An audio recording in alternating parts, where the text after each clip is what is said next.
Não faltam momentos irônicos na história do MMA. Na verdade, há pelo menos 10 que vêm à mente imediatamente. O esporte teve um tanto desses momentos maravilhosos. Ainda assim, aceitamos que estamos navegando em águas turbulentas. E o assunto de hoje pode ser um pouco controverso.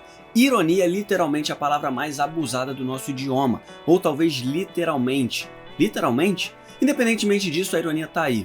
Vamos deixar pra lá a música da Alanis Morissette e falar do que de fato é irônico no MMA. E desafio qualquer um de vocês a provar que estamos errados. Vai lá, eu te desafio. Então já deixa o like e se inscreve no canal. Eu sou o Coutinho do MMA no Ponto e esses são os 10 momentos mais irônicos da história do MMA. Número 10, os nomes dos eventos do UFC. Fala sério, os nomes dos eventos do UFC eram meio bizarros. O UFC seguido por um número é incrivelmente sem imaginação, mas sabe o que mais? Funciona dessa forma, pelo menos documenta a cronologia da parada. Além disso, é muito difícil encontrar um nome diferente para qualquer evento. Então imagine ser encarregado de fazer isso no ritmo que o UFC promove eventos eventualmente. Não, obrigado. Era o que eles faziam antigamente. Era muito mais fácil, claro, já que eles produziam muito menos eventos. Mas apesar de alguns terem sido bons, outros eram uma bosta. Em primeiro lugar, eles abusaram da palavra Ultimate, sério. Teve Ultimate Japão, Ultimate Brasil, Ultimate Bad Boys, Ultimate Force, Ultimate. Sim, os caras fizeram até a participação especial de Kevin Costner. Havia também alguns nomes bastante irônicos, a menos que Doc Brown estivesse envolvido. E o UFC não tinha como saber disso. O UFC 24, intitulado First Defense, ficou sem defesa de títulos depois que a luta do campeão Kevin Randleman contra Pedro Rizzo foi cancelada quando ele escorregou e se nocauteou nos bastidores.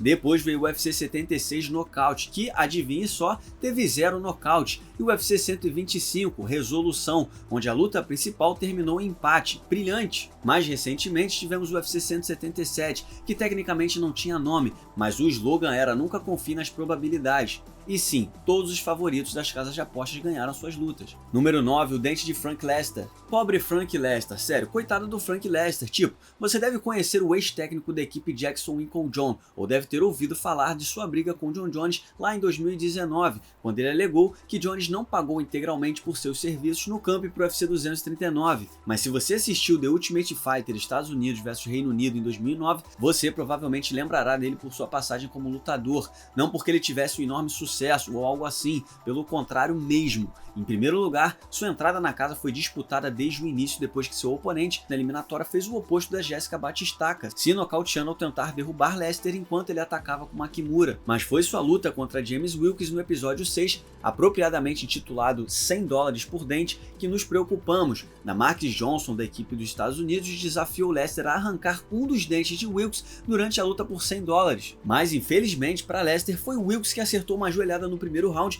e ironicamente nocauteou os 4 dentes frontais de Lester. Sendo justo, ele voltou para o segundo round depois de uma conversa estimulante com o técnico Dan Henderson, que coincidentemente é famoso por sua dentição desfalcada. Mas no fim das contas não deu em nada porque Wilkes venceu a luta com o armlock. Número 8, John Jones, o cidadão modelo. É difícil dizer se John Jones foi corrompido pela fama ou se a fama revelou sua verdadeira natureza, mas quando você olha para a retórica dele no início da carreira e a compara com as ações no futuro, você não pode negar que é tudo incrivelmente irônico. Para aqueles que não se lembram, ele se portava como um cidadão modelo, absolutamente exemplar, que pregava os valores cristãos e o profissionalismo, e graças à natureza indeletável da internet, essa versão de Jones foi arquivada para sempre. Mas o momento que provavelmente exemplifica o que eu tô falando aconteceu numa entrevista pós-luta no UFC 126. John tinha acabado de derrotar Ryan Bader e recebeu a famosa chance de disputar o título ainda dentro do octógono. Depois, enquanto falava com Ariel Helwani, Jones tornou-se poético sobre nunca fazer nada estúpido ou fazer merda como muitos jovens e bem-sucedidos atletas antes dele. I'm way too close to my dreams to slow down or start doing anything dumb, and I won't do anything dumb. Irônico, não, eu não vou nem revirar todos os podres do cara agora, mas atropelamentos e vários positivos em testes antidoping não são bom sinal. Para alguém que prometia não fazer besteira, o cara caprichou. Ah, e por falar em testes antidoping, lembram do tweet dele antes da revanche com Daniel Cormier? Olha, vou te falar. Número 7, Frank Shamrock, a estrela do futuro. O UFC não estava bem das pernas no final dos anos 90. Bem, na verdade eles estavam falindo mesmo. Eles estavam mergulhados na idade das trevas e toda vez que parecia que conseguiriam respirar, acontecia outra reviravolta na história, como na treta com o governo de Nova York em 1996, ou com eventos como o UFC 9, que deveria ter sido um grande sucesso, mas fez mais mal do que bem. Outra reviravolta foi com Frank Shamrock, que estava se tornando seu grande protagonista. Ele ganhou o título inaugural dos meio pesados, conhecido na época como peso médio, em sua estreia, e seu talento era indiscutivelmente incomparável. Ele também foi destaque em todos os eventos que o UFC produziu ao longo de 1998, provando que era a atração do momento que o UFC tanto sonhava. Isso culminou na defesa de título contra Tito Ortiz, que Shamrock venceu por nocaute técnico no 4º round, e essa é realmente uma das poucas lutas daquela época que a gente recomenda assistir, porque foi boa demais. Além disso, foi uma atuação realmente marcante para Shamrock, que levou até Jeff Blatnick e Bob Meyrowitz a declararem que ele era a maior estrela da companhia, e de um jeito ou de outro eles efetivamente amarraram sob sua sobrevivência o sucesso dele. Afinal, ele era o cara com a melhor chance de tirá-los do buraco. Mas então, bem ali, ainda dentro do octógono, Shamrock anunciou que estava se aposentando. Nada melhor do que a aposentadoria do seu futuro astro, hein? Que desgraça. Número 6, fechando a boca de Colby Covington. Considerando quão ruim foi o personagem criado por Colby Covington, é justo que sua primeira derrota tenha sido especial. Apesar de um respeitável cartel de 8-1 no UFC, Colby estava lentamente se tornando apenas mais um bom lutador em uma divisão repleta de caras bons, então ele decidiu fazer algo a respeito. E como é de praxe no MMA, se você quiser se dar bem, você tem que usar a boca para falar besteira. Mas ele não apenas aumentou o volume do Colby que conhecíamos, ele reconfigurou toda a sua performance, adotando um artifício que explorava um dos seus aspectos mais controversos da cultura global, a política. No entanto, mesmo com essa retórica, eram declarações não relacionadas à política que eram verdadeiramente repreensivas, particularmente quando ele decidiu falar sobre o empresário Glenn Robinson, empresário de Camaro, que tinha acabado de morrer de um ataque cardíaco tempos antes.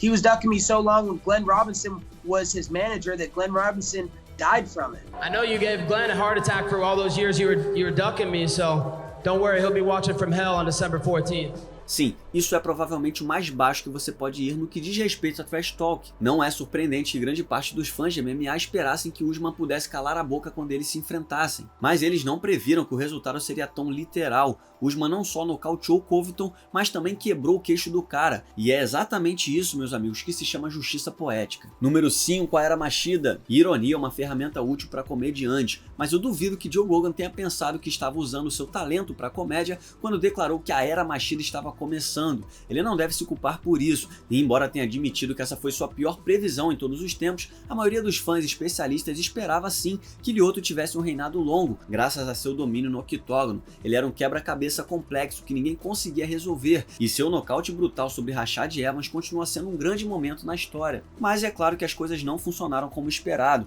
Ele enfrentou Mauricio Shogun em sua primeira defesa de título, um lutador que, apesar de ter alguns bons momentos, vinha desapontando desde que entrou no UFC. Ainda assim, Shogun resolveu rapidamente o enigma de Machida e deveria ter vencido a luta, não fossem os juízes ruins. Mas eles tiveram uma revanche imediata e dessa vez Shogun foi decisivo, parando o dragão no primeiro round. Então, resumindo, a Era Machida se provou ser um dos reinados menos dominantes da história do UFC. Número 4, mais durão a vencer por interrupção médica. Só depois que Nate Diaz desafiou Jorge Masvidal é que percebemos que era a luta que nunca sabíamos que precisávamos ver. Essa luta foi muito mais do que um simples duelo de atletas populares, foi um confronto entre lutadores com carreiras e filosofias alinhadas. Enquanto Nate estava afastado há 3 anos, Masvidal, que vinha tentando atingir a fama por anos, se tornou um mega-estrela em uma viagem à Europa. Soa familiar? E a cereja do bolo foi uma entrevista que viralizou. Acho que já vimos essa história antes. So I had to give him the 3-piece with the soda. Mas ainda mais importante, ele tinha uma filosofia que complementava o conceito mais recente de Nate, a categoria Baddest Motherfucker, o mais durão do UFC. Diaz só queria lutar contra aqueles que ele acreditava serem os melhores, e não os caras que o UFC apadrinhava.